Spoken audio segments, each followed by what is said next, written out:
Assalamualaikum warahmatullahi wabarakatuh. Izin memperkenalkan diri, saya Ainun Julia Madani dengan NIM 0024122 dari kelompok B1. Izin untuk membuat laporan video anatomi blok 2.2 sistem kardiorespirasi. Untuk topik yang pertama yaitu mengenai tractus respiratorius superior. Jadi di tractus respiratorius superior itu kita akan membahas mengenai nasus, faring, dan juga laring. Yang pertama adalah nasus. Nasus atau hidung itu pertama kita akan membahas nasus externus. Nah, nasus externus ini tersusun dari 3 os. Yang pertama ada os nasal, kemudian ada os maxilla, dan juga os frontal. Selanjutnya, nasus externus ini juga disusun oleh beberapa cartilago. Yang pertama ada processus lateralis cartilago septinasi, kemudian ada cartilago alaris mayor, dan juga ada cartilago alaris minor, dan juga terakhir ada cartilago septinasi. Oke, selanjutnya itu cavum nasi atau rongga hidung. Nah, jadi hidung kan punya 2 pintu. Yang di bagian depan ini atau apertura nasalis anterior itu disebut juga dengan nares. Nah, rongga ini akan menghubungkan cavum nasi sama bagian lingkungan luar. Sedangkan yang kedua itu ada coana di sini. Coana atau disebut juga apertura nasalis posterior ini akan menghubungkan coana dan juga menghubungkan nasus sama nasofaring. Nah, selanjutnya di cavum nasi ini punya 3 regio. Yang pertama vestibulum nasi, itu di bagian sini.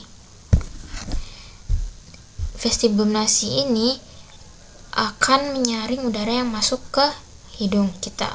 Terus yang kedua ada regio respiratorius. Kalau respiratorius ini merupakan bagian terbesar dari cavum nasi. Terus di sini akan punya banyak suplai neurovaskular. Yang ketiga itu ada regio olfactory, itu agak di atas. Regio ini itu berisi sama reseptor olfaktorium yang kita pakai buat indera penciuman. Oke, selanjutnya itu ada septum nasi. Septum nasi itu yang membatasi dari cavum nasi yang kanan dan juga cavum nasi yang kiri.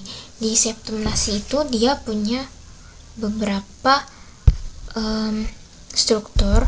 Itu diantaranya ada cartilago septinasi, terus ada vomer, terus juga ada lamina perpendicularis os ethmoidal,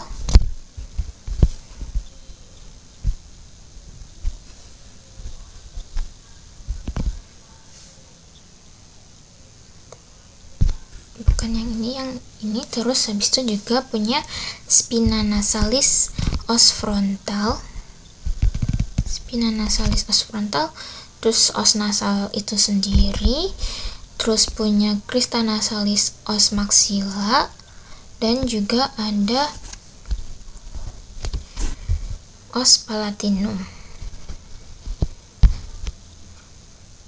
Lanjut pada bagian dinding lateral.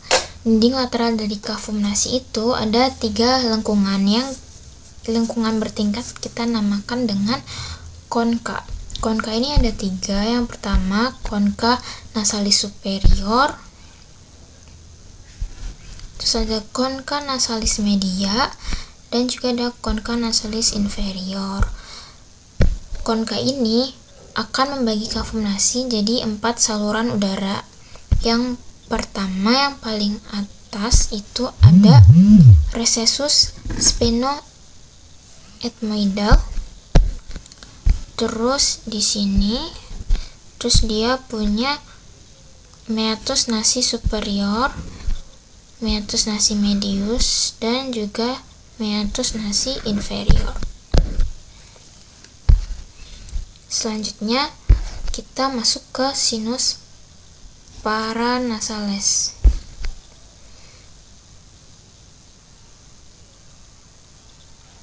Sinus paranasales ini sekelompok rongga di dalam tulang kraniofaksial yang berhubungan sama kavumnasi melalui ostium. Jadi ini ada beberapa sinus, itu ada sinus maxillaris, frontalis, sinus ethmoidalis, dan juga sinus sphenoidalis. Bagian yang konka ini tadi itu ada muara-muaranya. Yang pertama itu bagian recessus sphenoethmoidalis ini akan terdapat muara dari sinus sphenoethmoidalis. Terus yang kedua meatus nasi superior. Meatus nasi superior akan terdapat cabang selula ethmoidalis posterior. Terus bagian meatus nasi media ini nanti ada beberapa bangunan lagi. Itu yang pertama ada bula ethmoidalis. Bula ethmoidalis ini akan menjadi muara dari selula ethmoidalis media. Terus ada infundibulum ethmoidal yang akan menjadi muara dari sinus frontalis dan juga selula ethmoidalis anterior.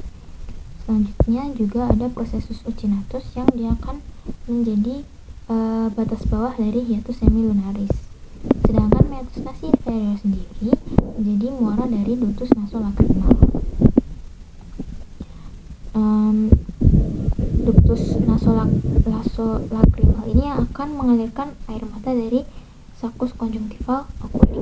Oke, kita lanjut ke bagian vaskularisasi sama inervasinya. Kalau vaskularisasinya ini itu berasal dari arteri carotis interna et externa yang nanti akan bercabang-cabang jadi ini. Sedangkan kalau inervasinya sendiri itu ada yang untuk sensori penciuman, yaitu nervus olfactorius yang pertama. Terus itu juga ada sensori umum yang merupakan cabang-cabang dari nervus ophthalmicus 5 cabang. 1 itu ada nervus ethmoidalis anterior et posterior. Yang kedua ada nervus nasopalatinus cabang dari nervus maxillaris atau nervus 5 cabang 2. Selanjutnya juga ada inervasi otonom oleh nervus facialis atau nervus 7 dan juga nervus maxillaris nervus 5 cabang 2. Oke, kita lanjut ke tractus respiratorius yang superior yang kedua, yaitu faring. Faring itu terbagi jadi 3 bagian, nasofaring, orofaring, laryngofaring. Yang paling atas nasofaring. Dia letaknya di skeletopis vertebra cervicalis pertama dan juga vertebra cervicalis kedua di sebelah sini. Terus selanjutnya itu ada orofaring. Kalau orofaring dia letaknya di vertebra cervicalis kedua sampai vertebra cervicalis ketiga. Yang terakhir tuh laryngofaring, dia letaknya di vertebra cervicalis 3 sampai ke 5. 3 hingga 5. Nah, yang pertama nasofaring. Nasofaring ini letaknya kan lebih dekat ke hidung, makanya dia berfungsi buat respirasi. Di sini dia punya beberapa bangunan.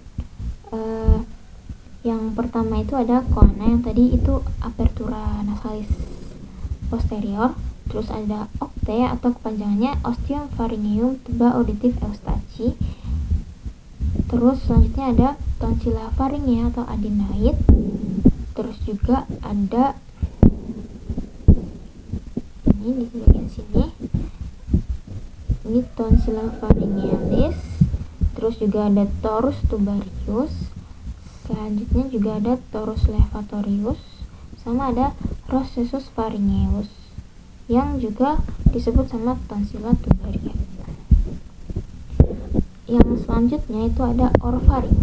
Orofaring ini letaknya lebih dekat ke mulut, ke pintu mulut yang dibatasi dengan isthmus paucium yang ada di sebelah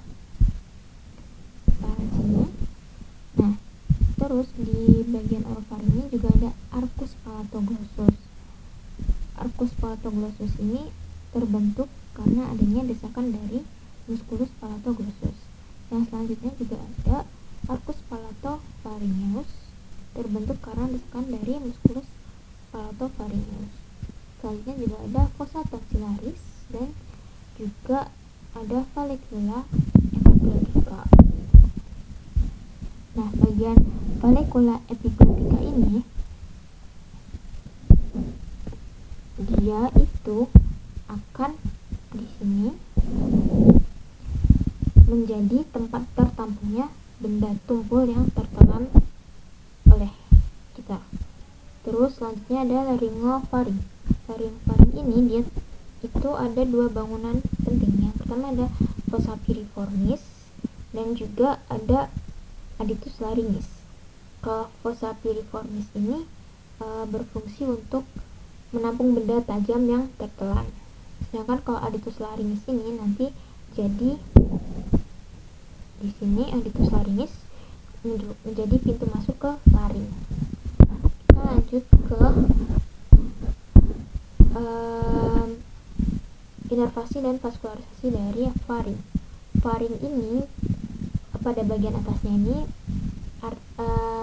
oleh arteri caratus externa, diantaranya ada arteri maxillaris, facialis, pharyngeal ascendens, lingualis. Sedangkan bagian bawah itu berasal dari truncus thyrocervicalis arteri subsclavia yang terdiri dari arteri thyroidea inferior dan juga tonsilla palatina. Sedangkan kalau untuk venanya sendiri dari plexus vena pharyngealis mengalir ke plexus pterygoideus di superior dan ke vena facialis serta vena jugularis interna di inferior. Sedangkan untuk inervasinya sendiri itu terbagi jadi dua, yaitu sensorik sama motorik. Kalau sensorik sendiri itu oleh plexus pharyngeus dari nervus glossopharyngeus, sedangkan oleh motorik dari plexus pharyngeus nervus vagus. Kita lanjut ke organ yang selanjutnya yaitu laring. Kalau laring ini dia letaknya di skeletopis vertebra cervicalis 3 sampai ke vertebra cervicalis ke-6. Yang pertama itu dia ada skeleton laringis. Skeleton laringis ini tersusun oleh beberapa cartilago. Yang pertama ada cartilago thyroidea yang paling besar. Cartilago thyroidea ini kalau di laki-laki akan membentuk prominensia laringea atau Adam's apple. Sedangkan selanjutnya itu ada cartilago cricoidea yang bagian sini.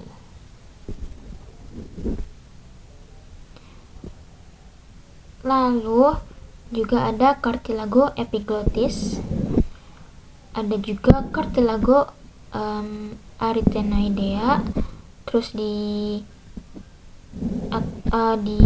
masih di lokasi yang sama ini ada cartilago corniculata, terus juga ada cartilago arytenoidea sama cartilago triticea. Lanjut ke cavitas laringis. Cavitas laringis ini ada beberapa bangunan penting. Yang pertama ada plica vestibularis atau pita suara palsu. Nah, dia ini meliputi ligamentum vestibularis. Selanjutnya itu ada rima vestibuli. Rima vestibuli ini celah yang terletak di antara dua plica vestibularis. Terus selanjutnya itu ada plica vocalis atau pita suara asli yang di sini warnanya putih. Lalu ada rima glottidis yang terletak di antara kedua plica vocalis dexter et sinisters. Terus ada ventriculus laringis yang terletak di antara plica vestibularis dan plica vocalis. Terus di laring ini ada 3 ruangan utama. Yang pertama supraglottis, terus ada transglottis di sini tapi kurang terlihat di gambar ini. Terus ada juga ruang subglottis. Kalau supraglottis ini membentang dari adytus laringis hingga plica vestibularis, terus dilanjutkan transglottis sampai plica vocalis, dan dari plica vocalis sampai cartilago cricoidea membentuk ruang subglottis. Terus di laring ini juga punya beberapa jaringan lunak. Itu ada ligamenta membrana extrinsic, membrana thyroidea, ligamentum hyoepigloticum, ligamentum cricotracheal, ligamenta et membrana intrinsic, membrana quadriungualis, membrana cricothyroidea, dan conus elasticus sama ada conus elaticus. Terus di laring ini ada beberapa musculus yang berfungsi yang fungsinya berbeda-beda. Kalau yang pertama ada musculi depressores laring. Itu yang pertama ada musculus sternohyoideus sama musculus omohyoideus. Sedangkan kalau levator larynx itu ada musculus thyroideus, musculus digastricus, stylohyoideus, stylopharyngeus sama musculus palatopharyngeus. Terus juga ada beberapa musculus yang punya fungsi yang berbeda-beda seperti di tabel ini. Terus laring ini divaskularisasi dan inervasinya oleh arteri laringeal superior, cabang dari arteri tiroidea superior, arteri laringeal inferior, cabang dari arteri tiroidea inferior, arteri krikotiroidea, cabang dari arteri tiroidea superior, dan diinervasi motorik oleh semua muskulus yang mendapat inervasi dari nervus 10 kecuali musculus krikotiroideus. Lalu juga mendapat dari inervasi ramus externus nervus laryngeus superius. Sedangkan untuk sensoriknya di atas plica vocalis itu oleh laryngeus superius, sedangkan di bawah plica vocalis oleh sedangkan venanya sendiri itu ada vena laryngeal superior bercabang jadi vena tiroidea superior, bercabang lagi jadi vena jugularis interna. Sedangkan vena laryngeal inferiornya ini akan bercabang jadi vena tiroidea inferior, vena branchiosepalica sinistra. Ini itu saja yang saya dapat jelaskan pada tractus respiratory superior.